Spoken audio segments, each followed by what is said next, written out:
মানিক রায়ের বাড়ির পাশের রাস্তা অত্যন্ত সংকীর্ণ, তাই ওই রাস্তা থেকে ট্রলি করে বালি বের করে আনা যায় না।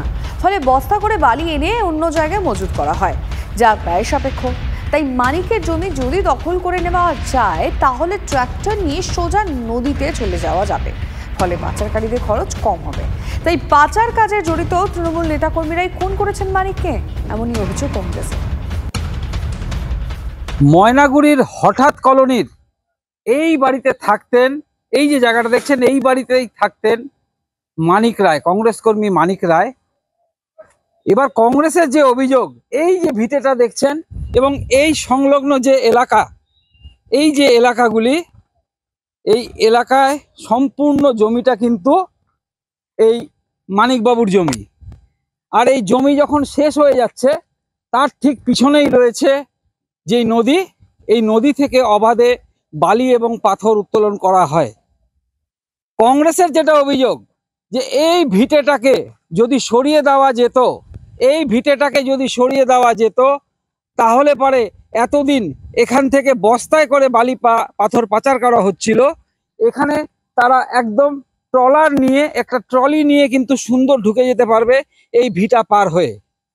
এটাই অভিযোগ এবং এই অভিযোগের জেরেই যত অশান্তি এবং এর জন্যই তাকে খুন হতে হয়েছে বলে অভিযোগ কংগ্রেস নেতৃত্বের।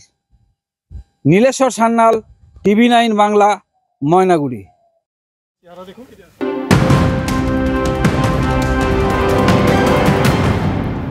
রাশিয়ার পর এবার ইউক্রেন সফরে প্রধানমন্ত্রী নরেন্দ্র মোদী। আগামী মাসে কিয়েভ যাচ্ছেন নরেন্দ্র মোদী। খবর সূত্রে রাশিয়া ইউক্রেন যুদ্ধ শুরুর পর এটাই প্রধানমন্ত্রীর প্রথম ইউক্রেন সফর।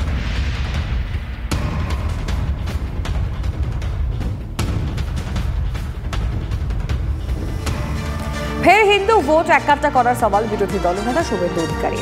এর আগেও দলীয় বৈঠকে হিন্দু ভোটের পক্ষে সওয়াল করেছিলেন। মুসলিম ভোট দরকার নেই বলে মন্তব্য করে বিতর্কে তৈরি করেছিলেন। দলীয় নেতৃত্ব তা খারিজ করে অস্বস্তি মোকাবিলার চেষ্টা করে, যদিও নিজের অবস্থানে অনড় বিরোধী দল।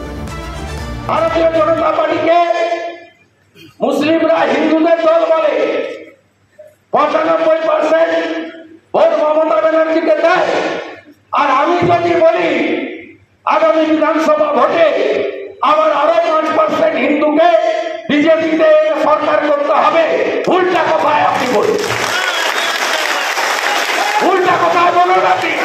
39% ভোট আছে রাজ্যে, আমি যদি 3% ভোট বাড়াতে পারি, মমতা প্রাক্তন আর ভাইপো জেলে।